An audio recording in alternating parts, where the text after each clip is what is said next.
Yeah, I think it's taking some time. Obviously, as you like you said, playing with each other, being with each other, also being in this offense, kind of getting a feel for everything. I think there was a lot of new guys kind of coming together, young, old, just all together, new coming together. So, and when you get in the red zone, the field shrinks. Obviously, it's hard. And there's not a lot of room to work with. So it definitely is a tough part of the field to be successful. So you have to be really detailed, and I feel like we've been able to execute those details, these past few weeks at least, in a better way than we were previously in beginning of the year. What do you see from the Browns defense? I mean, at all three levels, they have really good players. I mean, obviously their front is where it starts, and they have a guy that's leading the league in sacks, and is a stud, and a really good player. So someone we're definitely always going to have to pay attention to. They have good linebackers with a lot of speed, can fly around, and then their corners are really good. Same with the safeties. As a team defense, they have a lot of speed, so they fly around. They're fast, so we're gonna have to be ready to play. We got definitely a big ask upon ourselves offensively going against them. Faced a couple of good defensive ends last week, but Miles, as you mentioned, how different is he as an edge rusher? Because he just seems so explosive and powerful. Man, he's got everything. Speed, power.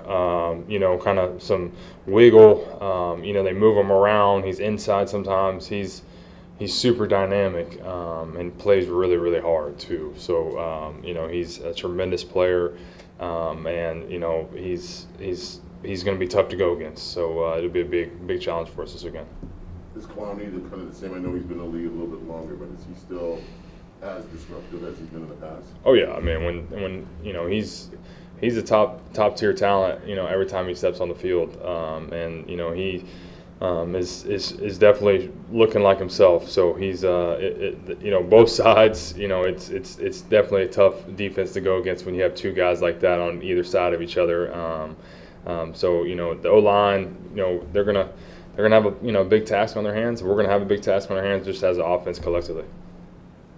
Hunter, are you guys in the locker room following the crazy Odell Beckham Jr. story the last 10 minutes? No, I've been in meetings, man. I don't even know what's going on. Well, looks like he's going to the Rams, but I'm just wondering, if you at all had any reaction to that, or if you were kind of secretly hoping he would come here or anything. No, I'm not. I'm just worried about the guys that are in here, man. I don't want to comment on what other people are doing. Good for him. Hunter, it's so weird in this COVID thing, that we don't get to talk to you guys sometimes right after games, because it's not we're not in the locker room anymore. So sometimes we're Thursday now. I know you're already moving ahead on the Browns, but I just want to see if I can go back real quick on that one play where on the strip sack. If you can just share any insight as to obviously you guys don't want that to happen again, but when we're watching it, it's hard to know. You know what I mean? Yeah, I mean, it was on me. It was on us as a complete offense. We got to get better from it, but it's something I'm gonna learn from. But I was supposed to jam them and help the tackle out, where really my jam kind of, didn't help the tackle out. So it was kind of a bad communication between me and Isaiah, and it's something that we're going to improve on and something we can learn from. And luckily, we can learn from it in a win. But it's never something we want to do. But I definitely took the burden on that one, and something I'm gonna be better at. And let me spin you forward just to the Browns. Keep looking back, but the weather's getting cooler a little bit. We're getting into the season. It just makes me want to ask you, how are you enjoying just sort of the New England experience and just sort of getting into It doesn't feel too bad right now. I mean, goodness, we've been having some nice days. So I don't know. Is it just a mild winter right now or what? The mildest. It's coming, October. huh? No, it's I coming. heard this on the news last night. I heard the mildest October I think ever. Yeah, I mean, this week's been amazing. I loved every day this week. It's been great. And just in general, how do you feel about going into this home stretch? I don't know if home stretch is the right word. But Oh yeah, I mean it's exciting. I mean I think we've put ourselves in a position. Obviously we didn't play well early on in the season, and kind of put ourselves behind the eight ball in a way. But I feel like we've kind of crawled out of that in a way, and now we just got to take it week by week. But you know, we're right there in the mix with everybody, so you know, we're excited about that, and just take it week by week and game by game, and just execute at the highest level we can. Hunter, do you think you've only kind of scratched the surface with the offense collectively, that there's still a ceiling to reach? Oh, 100%. I mean, we're always going to continue to get better and continue to strive to get more. I mean, we're all continuing to grow, I think, as a group. You know, I mean, like I said, we're new. We were new this year to this offense, and so each week that we get game reps is huge, and we continue to learn from things that we're not doing well, and able to do them better the next week. So that goes with all of us. I mean, I think at every position, O-line, tight end, running back, you know, receiver, quarterback. I mean, we're all continuing to get better every week. At the midway point of the season, has your time in New England been kind of like what you expected, like working with Josh McDaniels, Bill Belichick? Like, has anything surprised you over the course of the year?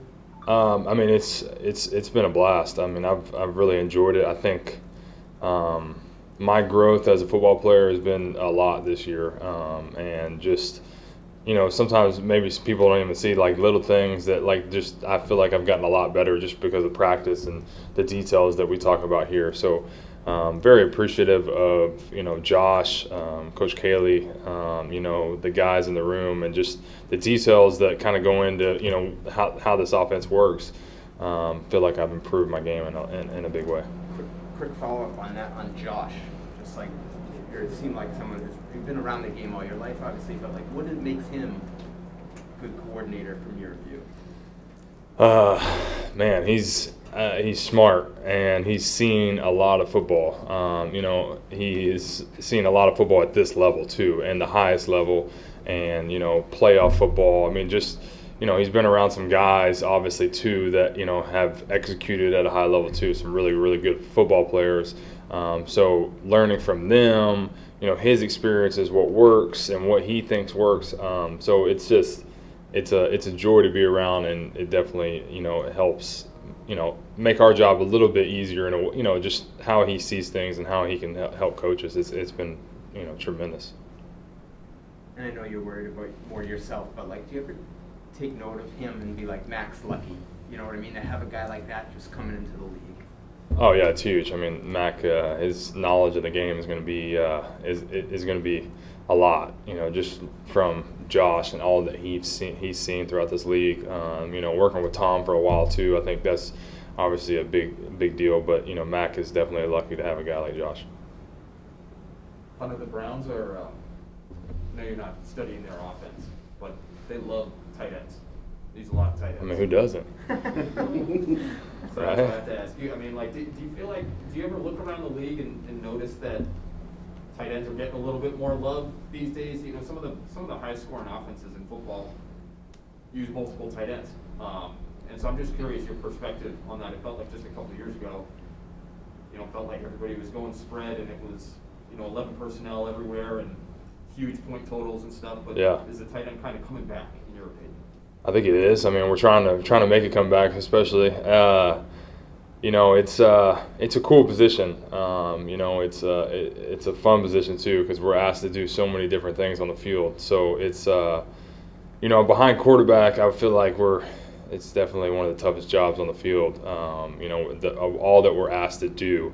I mean, there's so many different things in a span of a game that I'm going to have to do, and just so many different plays. And so definitely I would say the, you know, tight end position is definitely getting some love. So it's always good to see tight ends around the league getting some love. Does that make it more of an old school game, in your opinion? You know, just having bigger guys on the field, or is there something about the athletes that have to play that position that don't necessarily? I mean, I think there's always a mix of the old school coming back in with the new school. So I mean, there's definitely more of the spread. You know, spread people out more nowadays than there were probably back in the day. But definitely, there's still that people still like getting in that you know. Pro formation and I formation, get a couple tight ends in there and running the football. So you know, there's that new school always sprinkled in with the old school. Is the physicality part of that important, do you think? Does that impact, you know, I don't know, things psychologically or emotionally, like during a game, if you can kind of impose your will physically? Yeah, I think. Does that still matter? I think with our position, we can go in there and it could be, a big run. There could be a few of us in there, and we could run a big run, but also just stay in the same personnel and, do something completely different, spread everybody out. And now we're, have mismatches in a way. So I think that's where having the tight ends out there can, create mismatches because you can mess up the defensive personnel and it just kind of confuse the defense in a way of what you're going to do on each play. Not really a question, but along those lines, that was a cool piece that the team did when you were all sitting on the porch there. Oh, yeah. And it reflected on like when you were switching to tight end. And Yeah. You were actually weren't you like bummed out if I remember right, or initially? My dad was. Yeah. My dad was bummed out. So my dad is a former O lineman, and so I was always a big kid growing up. And I was a good athlete, but I was a big kid. So they always, the big kids they always put on the O line. So I had just moved to Arkansas, and the coach obviously saw I was big, and he was like, "Hey, you're gonna play left tackle." So I was like, "All right, cool, that's fine." My dad loved that, right, because he's a former O lineman. But then my coach saw me play basketball that winter and was like, "Dang, you can move pretty good. Maybe we should stick you a receiver." And my dad was like, "Nah, I don't think that's the move. I think he's an O lineman because I'm an O lineman." So he had a little pride about it, but obviously it's worked out. So thanks to my high school coach for giving me that plug on that. It's a cool piece too. Yeah, it was cool. Real good. Thanks for the time. Yeah, we good? All right, guys. Makes sense.